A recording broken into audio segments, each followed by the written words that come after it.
Bien, hermanos, vamos a la palabra del Señor en esta mañana. Les prometo que voy a ser breve. Ya no me creen, ¿no? ¿Me lo pongo? No. Bien. Vamos a Hechos capítulo 23.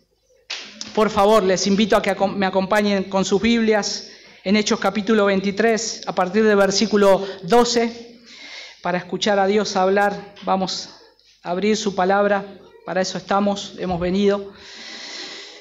Y Hechos capítulo 23, ya a partir del capítulo 21, el apóstol Pablo ya empieza ese caminar que lo va a conducir hasta Roma. Pero acá ya estamos y vamos a arrancar con la promesa del versículo 11, de que Jesús mismo le dijo que iba a llevar a Roma, que va a llegar a Roma. Entonces, a partir de ahí ya sabemos que si Jesús dijo que va a llegar a Roma, va a llegar a Roma. Cuando Cristo habla y dice algo, se cumple, se va a cumplir. Así que tiene asegurado Pablo que va a llegar a Roma. Pero, como todos, hay dificultades, hay problemas, hay dudas, hay temores, hay circunstancias que atravesar. Y ahora el versículo 12 en adelante, Pablo una vez más se va a enfrentar a una de las tantas circunstancias que se estuvo enfrentando a lo largo de su ministerio. Recordemos que Pablo ya es más anciano, ya ha sufrido muchas cárceles, muchos golpes en su cuerpo, y ahora todavía está detenido por algo injusto, porque él había ido al templo para acompañar a unos hombres que iban a hacer un voto de nazareato, y dijeron que él había introducido al templo gente que no era judía, o gente que era paganos. Y era una mentira, porque eran hombres que habían creído en Cristo. Pero sin embargo ya sabían, y ya todos sabemos, que a Pablo siempre se la tenían junada. A Pablo siempre lo querían tratar de enganchar, hacer que pise el palito y, si era posible, matarlo. Y el versículo 12 arranca de la siguiente manera. Dice: cuando se hizo de día, Pablo está detenido, está custodiado en el pretorio, donde el comandante es Claudio Lisias. Dice: los judíos tramaron una conspiración y se comprometieron bajo juramento diciendo que no comerían ni beberían hasta que hubieran matado a Pablo. Y los que tramaron esta conjura eran más de 40, los cuales fueron a los principales sacerdotes y a los ancianos y dijeron: nos hemos comprometido bajo solemne juramento a no probar nada hasta que hayamos matado a Pablo. Ahora pues, vosotros y el concilio, avisad al comandante para que lo haga comparecer ante vosotros, como si quisieras hacer una investigación más minuciosa para resolver su caso. Nosotros, por nuestra parte, estamos listos para matarlo antes de que llegue. Versículo 16. Pero el hijo de la hermana de Pablo se enteró de la emboscada y fue y entró al cuartel y dio aviso a Pablo. Y Pablo, llamando a uno de los centuriones, dijo: lleva a este joven al comandante, porque tiene algo que informarle. Él entonces, tomándolo consigo, lo condujo al comandante y le dijo: Pablo, el preso, me llamó y me pidió que te trajera a este joven, pues tiene algo que decirte. Y el comandante, tomándolo de la mano y llevándolo aparte, le preguntó: ¿qué es lo que me tienes que informar? Y él respondió: los judíos se han puesto de acuerdo en pedirte que mañana lleves a Pablo al concilio con el pretexto de hacer una indagación más a fondo sobre él. Pero no les prestes atención, porque más de 40 hombres de ellos que se han comprometido bajo juramento a no comer ni beber hasta que lo hayan matado, esperan emboscados, ya están listos, esperando promesa de parte tuya. Entonces el comandante dejó ir al joven, encomendándole: no digas a nadie que me has informado de estas cosas. Y llamando a 2 de los centuriones, dijo: preparad 200 soldados para la hora tercera de la noche, con 70 jinetes y 200 lanceros, para que vayan a Cesarea. debían preparar también cabalgaduras para Pablo y llevarlo a salvo al gobernador Félix. Oremos una vez más. Señor, te damos gracias por todo este tiempo de la reunión que hasta aquí nos has guiado. Gracias por tu soberana y perfecta voluntad. Y Señor, estamos bajo tu palabra y bajo esta queremos estar y te pedimos que nos abras el entendimiento, que nos abras el corazón para poder recibir tu palabra. Ayúdanos una vez más, Señor, en este día. Y gracias nuevamente por poder reunirnos, adorarte y exaltar tu nombre. Y gracias, Señor, porque tú eres un Dios vivo. Gracias, Señor, porque tú estás con nosotros. Gracias por la presencia de tu Hijo Jesús en tu iglesia, Señor. Y gracias porque todavía nos estás hablando y nos sigues hablando, Señor. Ayúdanos a poder obedecer tu palabra en todo lo que ésta nos diga. En el nombre de tu Hijo Jesús. Amén y amén. Recuerdo una vez que hospedamos a un adolescente conocido en casa. Mi esposa siempre nos acordamos de eso. Un muchacho que ya es adulto y lo seguimos apreciando mucho. Pero lo encontramos en una condición media rara en la calle. Se lo encontró mi esposa. Y este muchachito lo conocíamos de más chico porque iba a la iglesia y era alumno de mi esposa en la escuela dominical. Miren los alumnos que salieron bajo mi esposa. El muchachito este andaba armado y estaba listo para dar un golpe. Tenía hambre, vivía en la calle y bueno, le dio mucha lástima. Y nosotros dos, hacía poco que estábamos casados, no me acuerdo, hacía un par de años. Y como dos jóvenes que no sabían lo que hacían, pero con mucho deseo, con mucho amor, me acuerdo que me dice ella, le dije a este muchacho que venga, a este jovencito, era un jovencito, ya saliendo de la adolescencia, que venga a casa, que venga a comer. Y bueno, sí, dale. Así que estuvo en casa, le preparamos comida, lo hicimos bañar, tenía un olor horrible, dormía en la calle él. Y entonces me dice mi esposa, ¿y qué vamos a hacer ahora? ¿Lo vamos a largar a la calle? ¿Y se va a ir de vuelta con la panza llena y eso? Tenemos un lugarcito, lo podemos dejar dormir, ¿te parece a vos? Bueno. Y en ese entonces nosotros hacíamos de casero porque mi suegro no estaba con mi suegra en la casa y le íbamos a cuidar la casa. Vivíamos ahí cerquita. Y entonces dijimos, bueno, pero nosotros tenemos que ir a cuidar la casa de tus papás, no nos podemos quedar acá. Bueno, dejémoslo a él, dejémoslo. Una cosa de loco. Y bueno, mirá, le dijimos, quédate a dormir esta noche, mañana vemos. Y, gracias, él muy, muy agradecido. Gracias, qué bueno, oramos con él y todo lo más. Nosotros nos fuimos y dijimos que el Señor nos guarde. Porque no sabemos qué puede pasar con este chico. Delincuente, si bien nos tenía un gran aprecio, nos tiene todavía un gran aprecio, pero nosotros nos fuimos, descansamos, dormimos. Cuando llegamos al otro día a casa estaba todo bien. Él se levantó, perfecto. Pero a los años nos enteramos que él nos cuenta y nos dice, ¿se acuerdan aquella vez que ustedes me dejaron durmiendo en su casa? Sí. Bueno, dice, yo lo primero pensé, esto es tan loco lo que están haciendo. Estaba agradecido, pero a su vez están locos.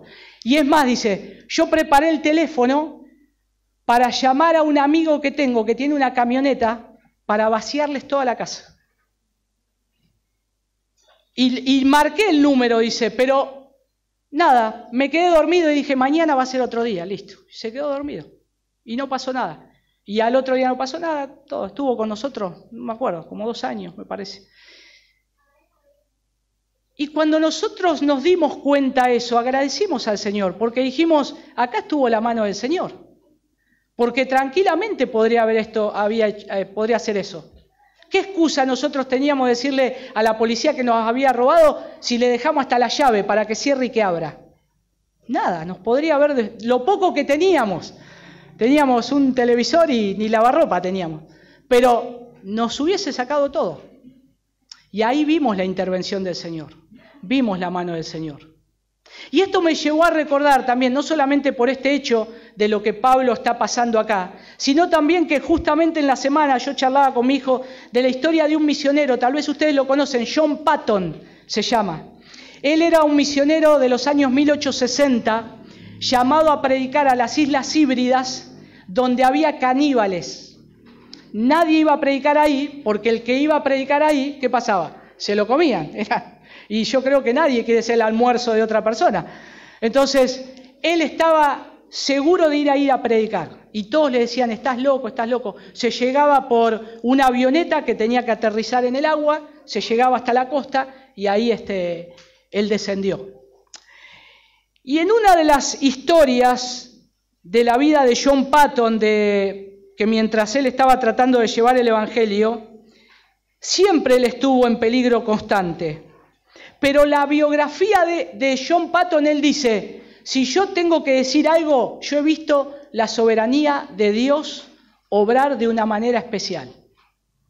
Y esto se vio reflejado en un hecho cuando uno de los caníbales se convierte, de la tribu caníbal, se convierte, y le dice, ¿sabías que una noche íbamos a rodear tu casa para comerte a vos y a tu esposa? Para matarlos, no comerlos, matarlos, y obviamente después los comían, a vos y a tu esposa.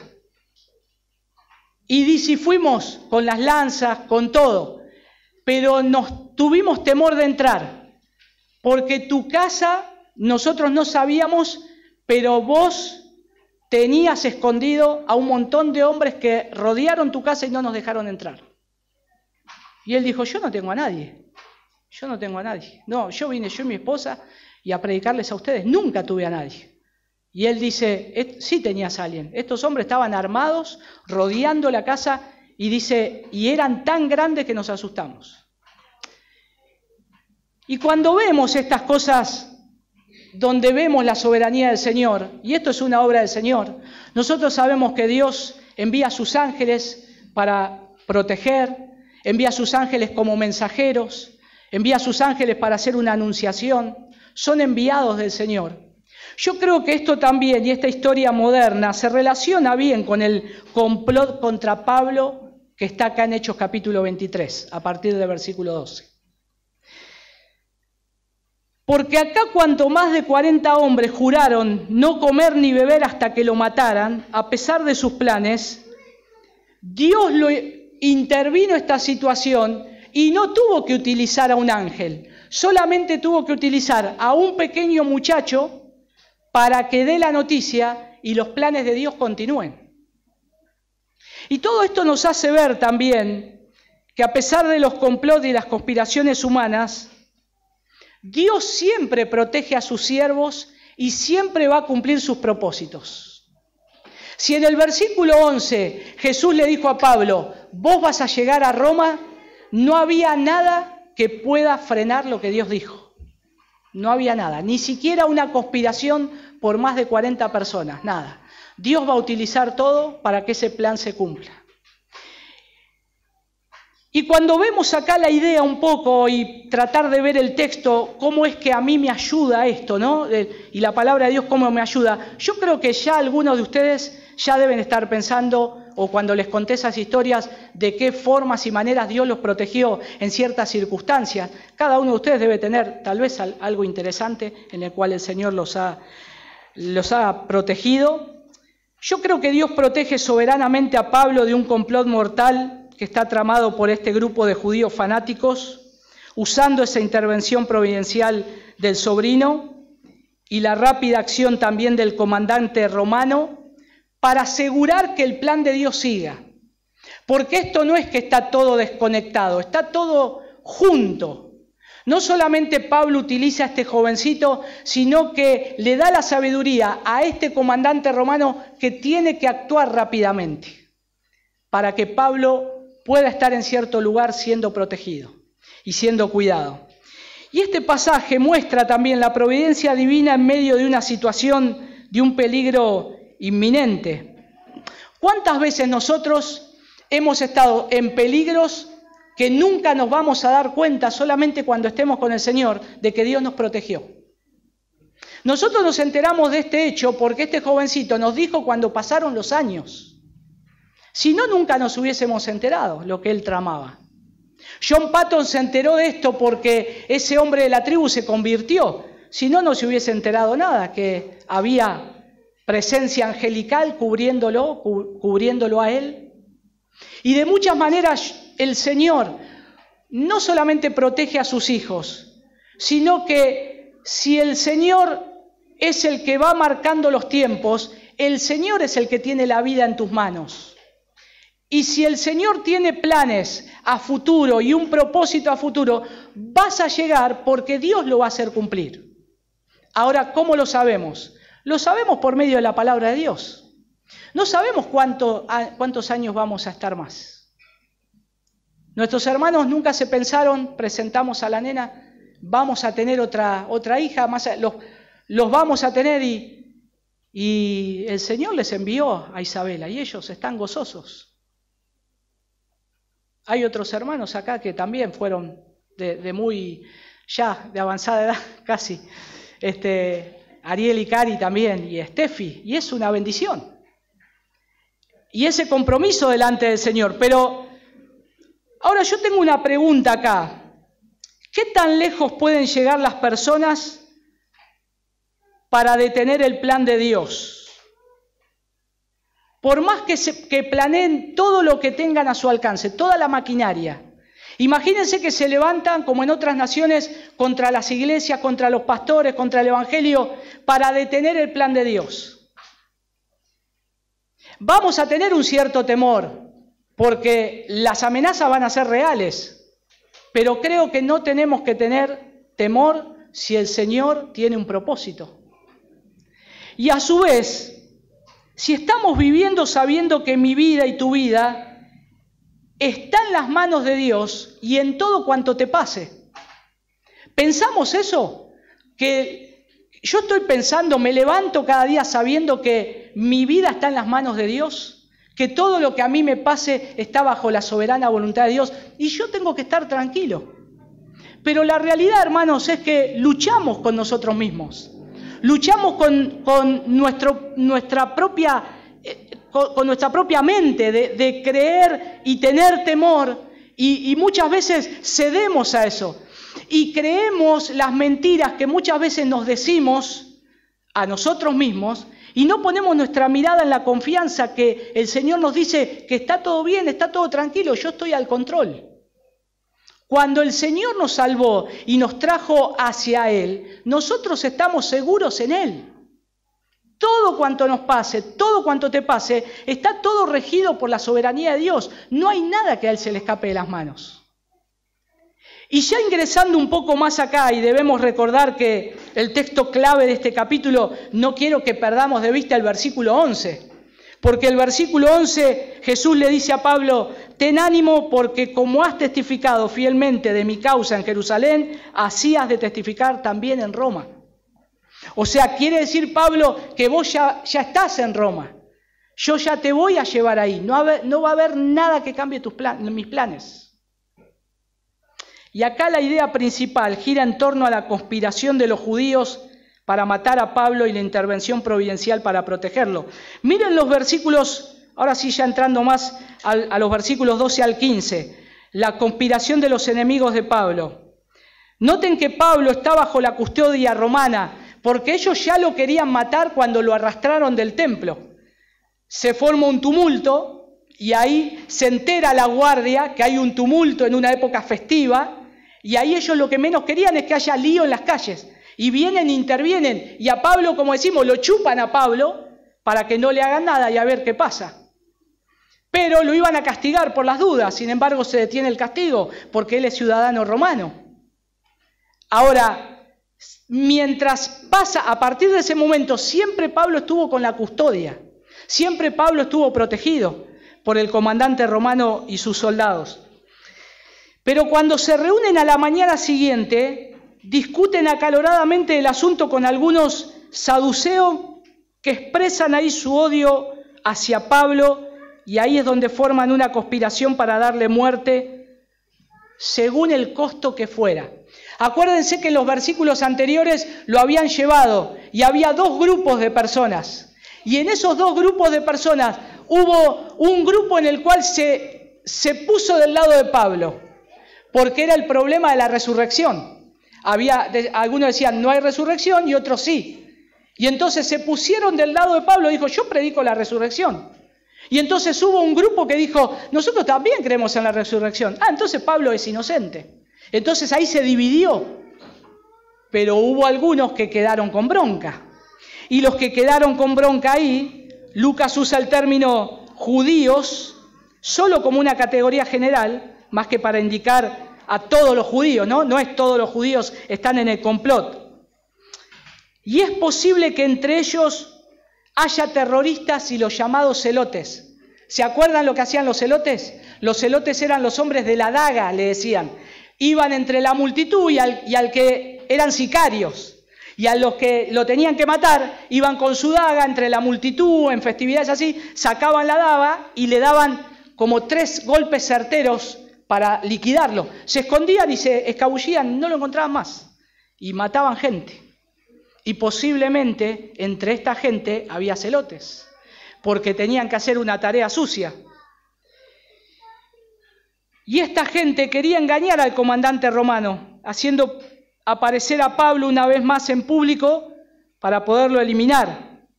Y cabe aclarar acá entonces que están excluidos la mayoría de los fariseos, que según el versículo 9 ya habían dejado claro la postura de que ellos estaban del lado de Pablo.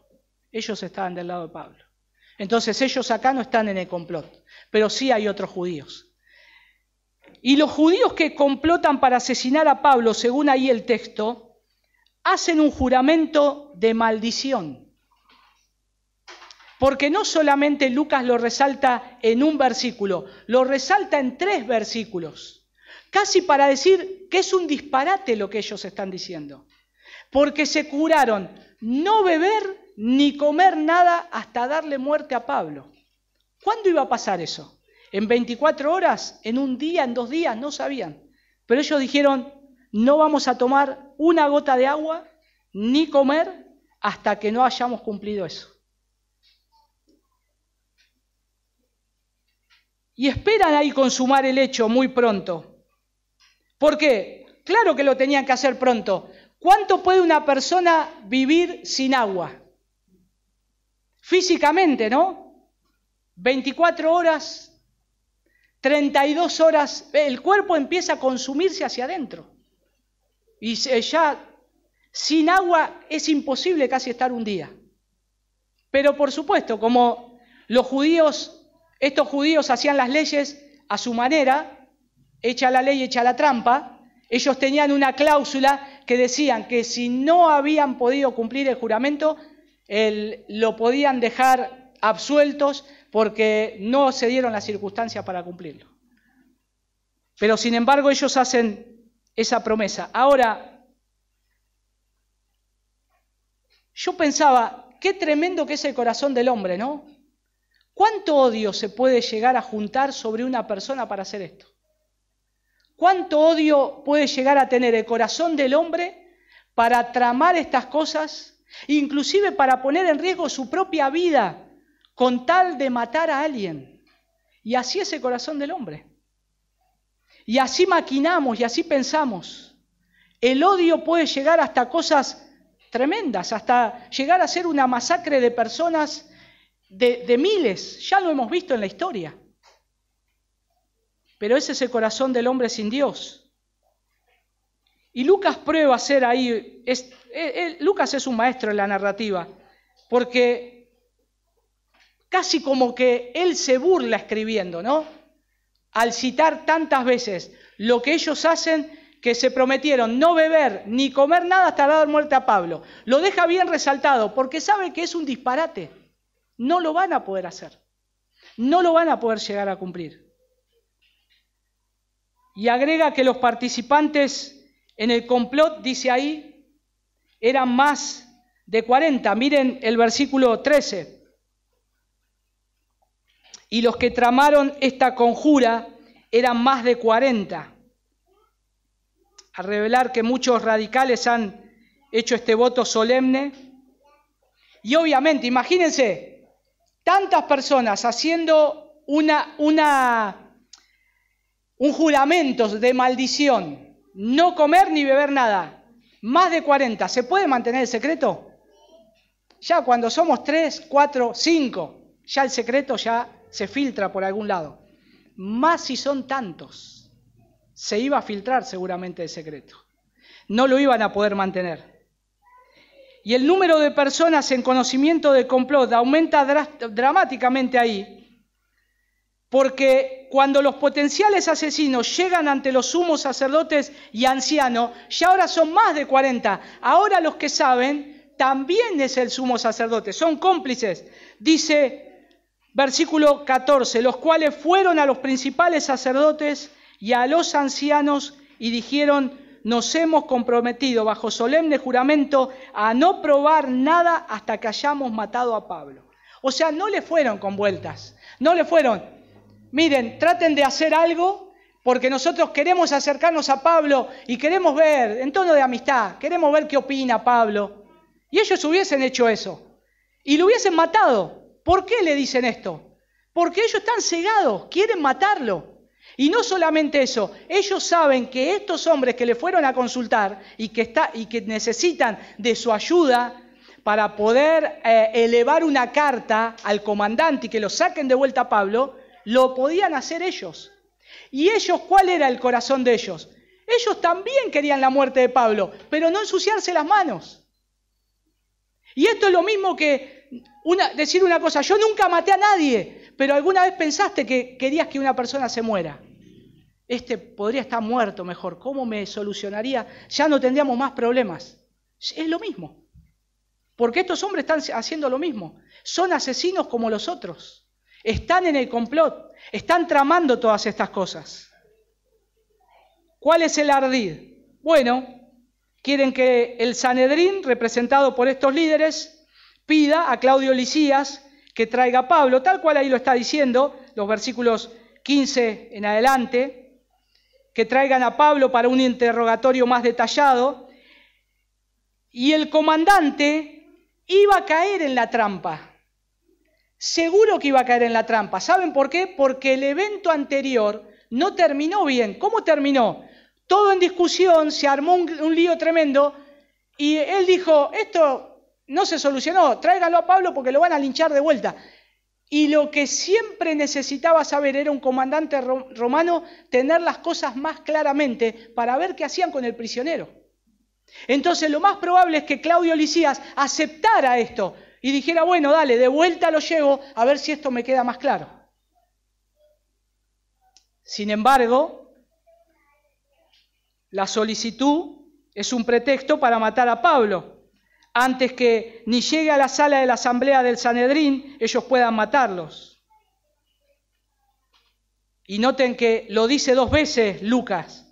Dice, versículo 15, casi al final: nosotros por nuestra parte estamos listos para matarlo antes de que llegue. 2 veces utiliza la palabra matarlos, porque ese era el fin. Y no es que ellos escucharon mal y dijeron: nosotros no pensamos que Pablo lo iban a matar, nunca nos dijeron. Sí, ustedes sabían, porque Lucas lo deja bien en claro, que lo hicieron sacar para matarlo si eso se iba a llevar adelante. Pero bueno, si fallaban su plan, podían anular el juramento sobre la base de que no pudieron cumplir sus obligaciones. Pero acá no hay. Siempre vieron que en cada parte hay un pero, ¿no? Y acá aparece en el versículo 16. Pero, y ese pero nos pone un freno. De lo que venís diciendo algo vas a cambiar o hay algo, ¿no? Como nosotros decimos a veces: vos podés hacer esto, pero primero, y a nuestros hijos: ¿puedo salir? Sí, vos podés salir, pero ese pero, ay, ¿qué tengo que hacer? Bueno, acá está el pero de lo que el Señor está haciendo. Versículo 16. Pero el hijo de la hermana de Pablo se enteró de la emboscada. ¿Qué hacía un niño o un jovencito entre medio de estos hombres? ¿Qué estaba haciendo ahí? ¿Cómo llegó? No nos dice cómo llegó, ¿qué hacía? ¿Era parte de los que iba a matar a Pablo? No, el texto, por supuesto que no nos deja ver eso, todo lo contrario. Pero sin embargo, Dios lo había llevado hasta ese lugar. Mucha gente involucrada, obviamente imposible que se filtre el plan. Una de las cosas que ellos también tramaron, porque vieron que las distintas partes de cuando ellos hablaban y daban los discursos, hablaban en lengua hebrea, y a veces la parte romana los soldados no podían entender. Y seguramente el ardid que ellos pronunciaron, lo hicieron en su lengua en el cual no se podían enterar. Hablaron, ¿vieron como cuando hay algún americano? No sé, vamos a la casa de algún americano, ustedes tienen la posibilidad, y se ve que quieren decir algo que nosotros no sepamos, ¿no? Y se lo dicen en inglés. Y bueno, está bien, no hay nada malo de eso. Pero tal vez por respeto, ¿no? Para que no se enteren. Ahora ellos hicieron esto. Lo que hicieron es, dijeron esto, lo dijeron en su lengua, porque siempre entre la gente ahí, entre el pueblo, siempre había algún soldado que andaba mirando y escuchando. Siempre tenían que mantener el orden. Entonces ellos dijeron, vamos a tramar, vamos a hacer esto, pero lo hicieron en su idioma. Pero, ¿saben qué?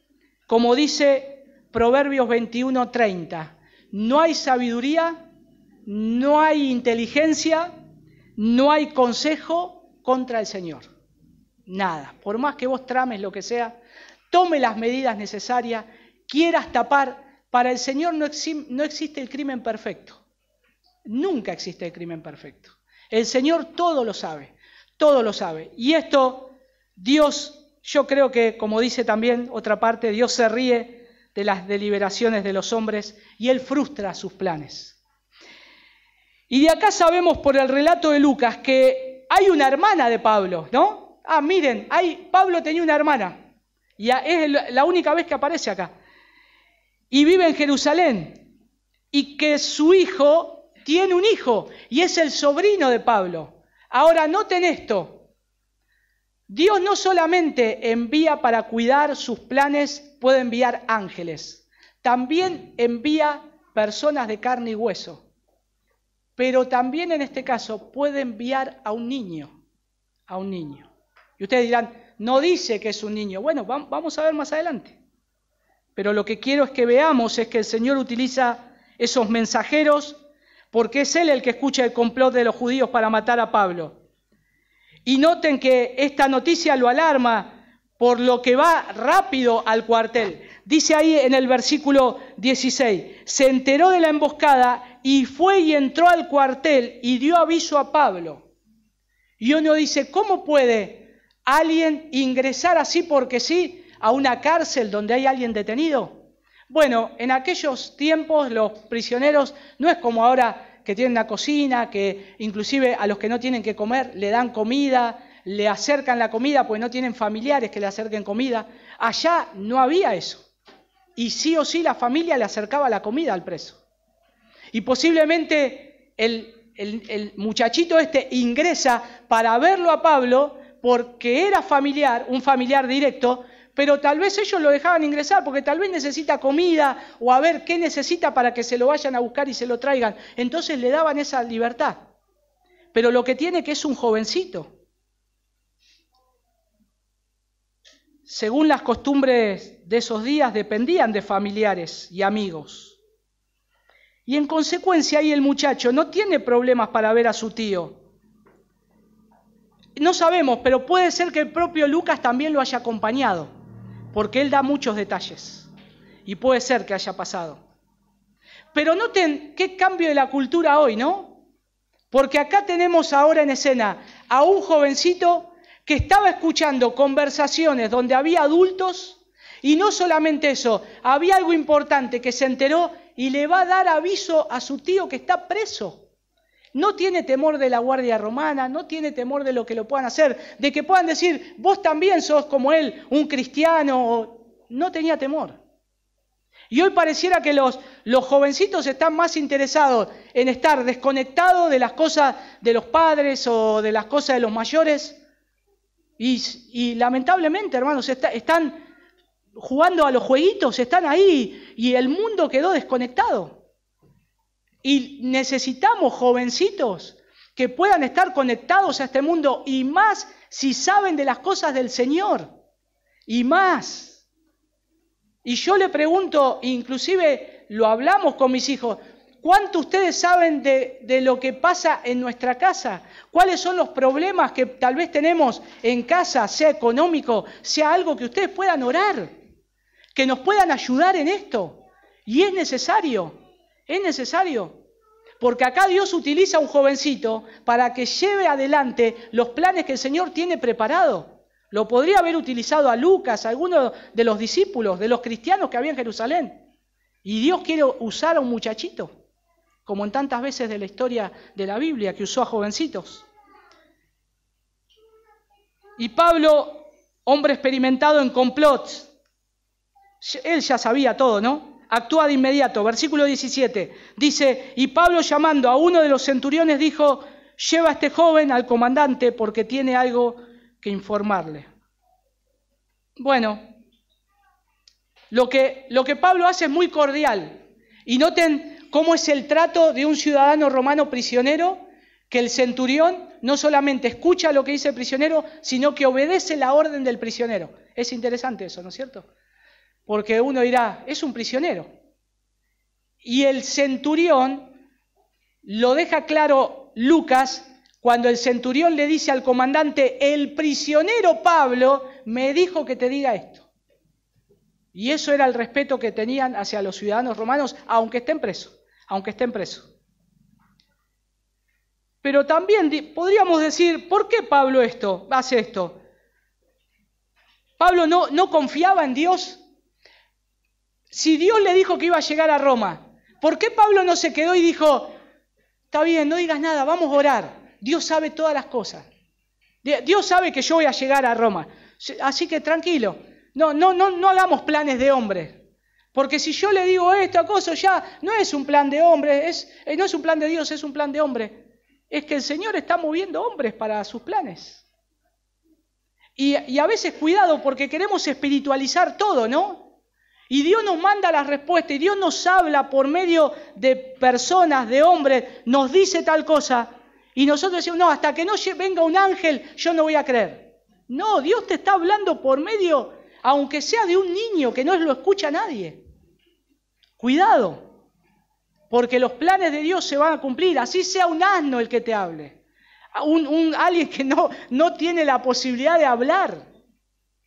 Tenemos que escuchar la voz de Dios. Y lo que creo que Pablo quiere hacer es hacer acá lo correcto al enterarse de la situación. Él va y le dice al comandante de lo que están haciendo, lo que están tramando. Porque Pablo entiende que su sobrino vino para avisarle esto, porque esto es lo que Dios le está avisando, para que sus planes sigan adelante. Dios le está avisando. Y ahí lo tenemos en el versículo 18 al 22. Es muy lindo esto, porque miren, dice, él entonces, tomándolo consigo, el centurión, lo condujo al comandante y le dijo, y acá el centurión relata como cuando los centuriones se presentaban delante del comandante, tenían 3 pasos, decir, ¿para qué vinieron? ¿Por qué vinieron? ¿Y quién les dijo? ¿Por quién los había enviado? Y él dice, Pablo, el preso, dice ahí, Pablo, el prisionero, el preso, me llamó y me pidió que te trajera a este joven, pues tiene algo que decirte. Y ahí ya se lo dejó al comandante. Y noten que Lucas emplea varios términos en griego para describir al sobrino de Pablo. En primer lugar, el versículo 16 dice que era hijo. Versículo 16, pero el hijo, y ahí el término de este jovencito es un hijo, quiere decir que es alguien que está bajo la sujeción todavía de los padres, no es un adulto, no es alguien que ya se las arregla solo, es alguien que está bajo la sujeción de sus padres. Pero el versículo 17 dice, lleva a este joven. Entonces Pablo acá dice que este muchachito era un joven, que a su vez era un joven. Pero el versículo 18 dice ahí, que te trajera a este joven otra vez. Entonces quiere decir que era alguien de menor edad. Pero ¿cómo sabemos que era de menor edad?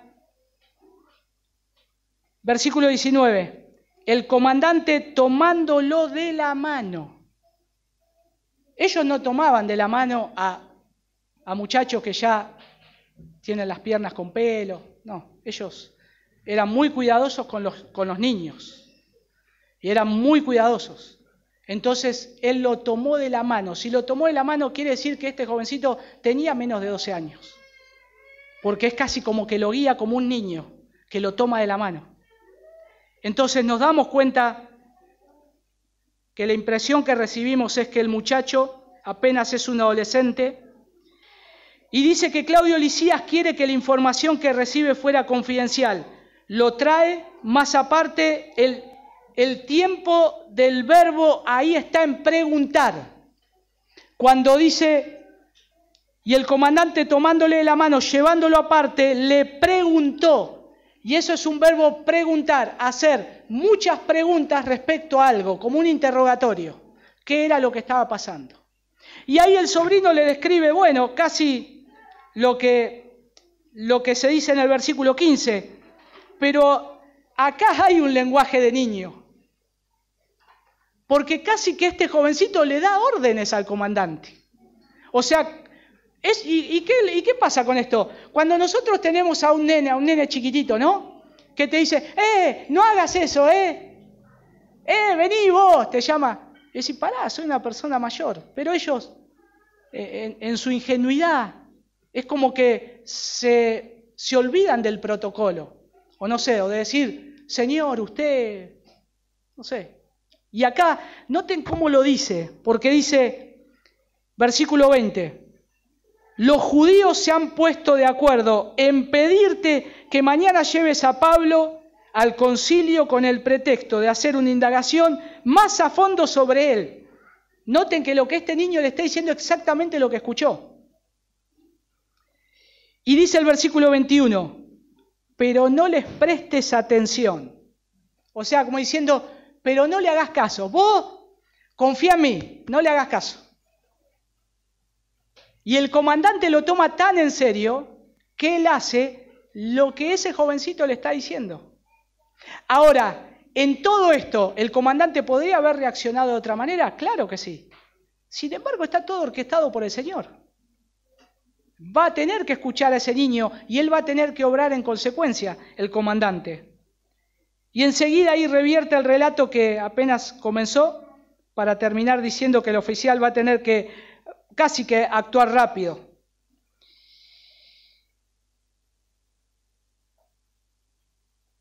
Una de las cosas que se completa acá el informe es diciendo que de un momento a otro los judíos van a estar a la puerta del comandante esperando esa respuesta favorable.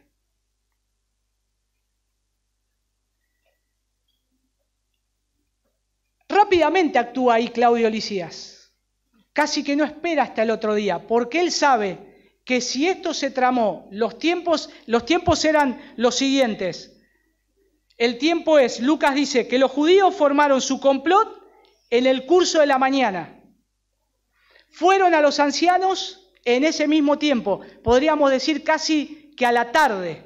Entonces quiere decir que ya pronto iban a estar golpeándole la puerta para sacarlo a Pablo. ¿Y qué tenía que hacer él? Sacárselo porque era una indagatoria formal. Y tenía que decir, bueno, ellos tienen el derecho de que se lleve al preso y que se le indague. Ahora, estos hombres eran más de 40 porque estaban dispuestos a que si se armaba lío, inclusive iban a pelear con los romanos. Miren el punto de la locura total. Con tal de matar a Pablo, ellos estaban dispuestos a perder la vida inclusive.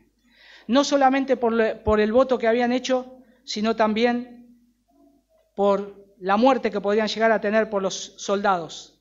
Y dice que ahí, bueno, el tiempo acá es a las 9 de esta noche, esas 3 divisiones del día, es la tercera vigilia de la noche, 9 de la noche, amparados por la oscuridad, dice ahí el Claudio Lisias, el comandante, estén listos para partir con 200 soldados, 70 hombres de a caballo, 200 lanceros, y vayan a Cesarea. Tomen a Pablo a caballo y entréguenlo a salvo al gobernador Félix.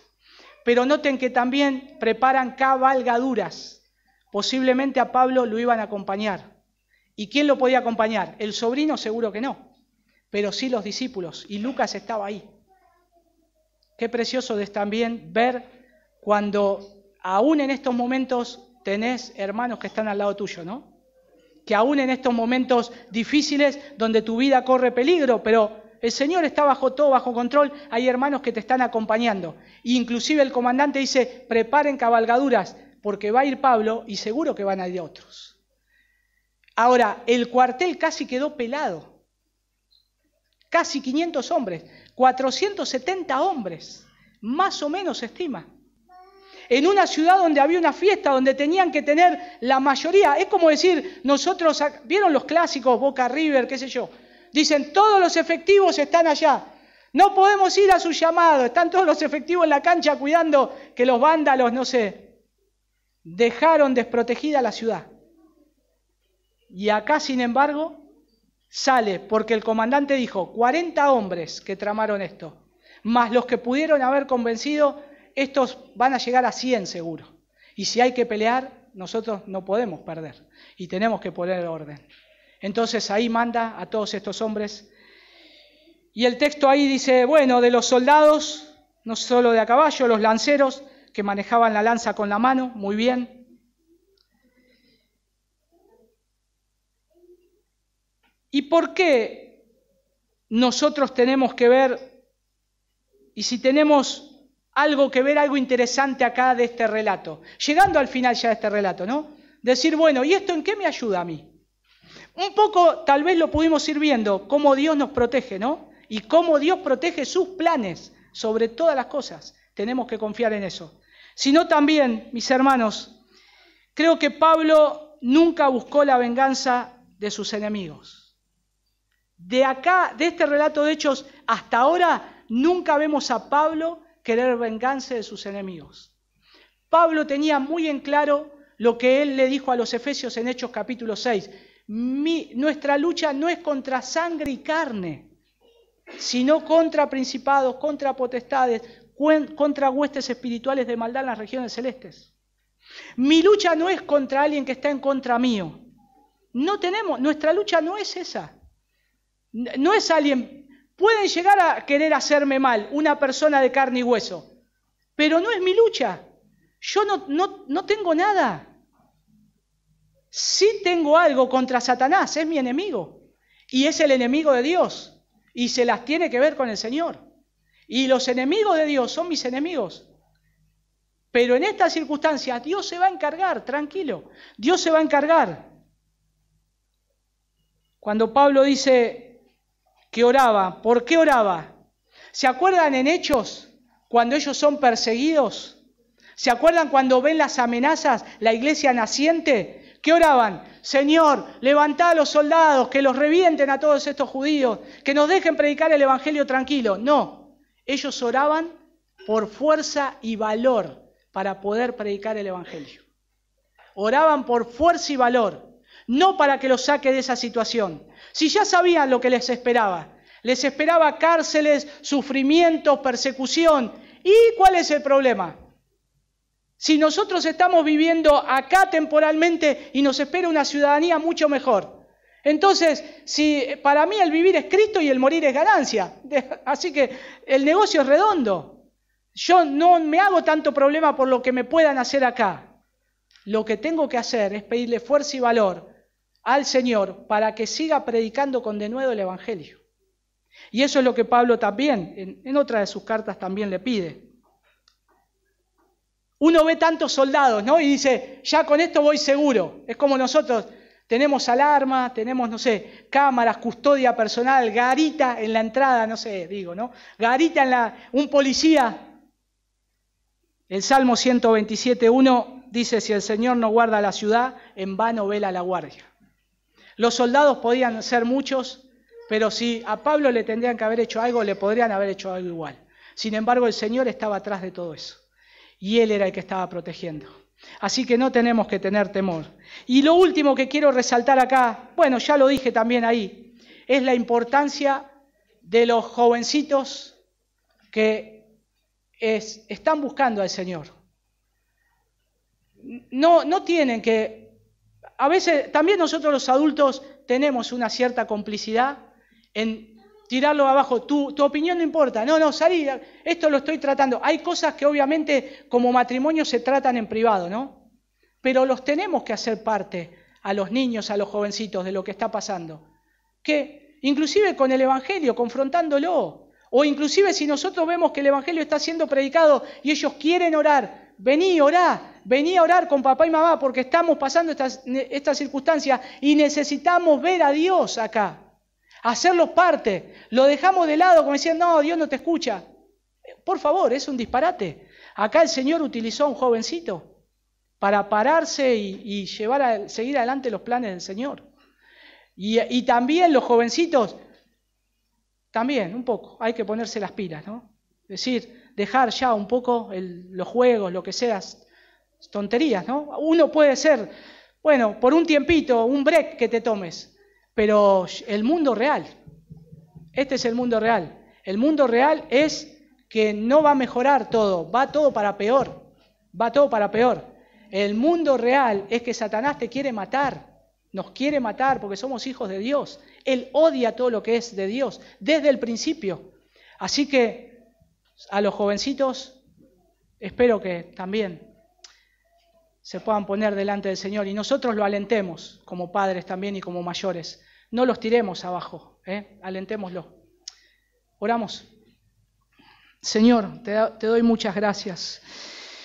Gracias por este tiempo en el cual podemos ver por medio de la vida del apóstol Pablo cómo tú te mueves, cómo tus planes siguen adelante. Y gracias, Señor, por poner en este contexto que hemos estado viendo a personas que han ayudado a esta causa, Señor. Y acá no solamente el comandante con su ejército protegiendo a Pablo y el mensaje tuyo, Señor, sino también a este muchachito, al sobrino de Pablo. Gracias, Señor. No lo conocemos, no conocemos su nombre. Posiblemente lo conoceremos en la eternidad, Señor, pero qué valentía que tuvo ese jovencito de poder pararse frente a su tío, que era un siervo tuyo, y pararse frente a un hombre impío como un comandante con tanta autoridad y poder decirles cuáles eran tus planes, Señor. Que sigas levantando jovencitos así, Señor, entre nosotros, que podamos también escucharlos cuando tú tienes algo para decirnos, Señor. Te doy gracias, Padre, porque tú haces tu obra y utilizarás a quienes tú quieras utilizar. Gracias, Señor. Que podamos pasar un lindo domingo en este día también. Ayúdanos para tu gloria. En el nombre de tu Hijo Jesús. Amén.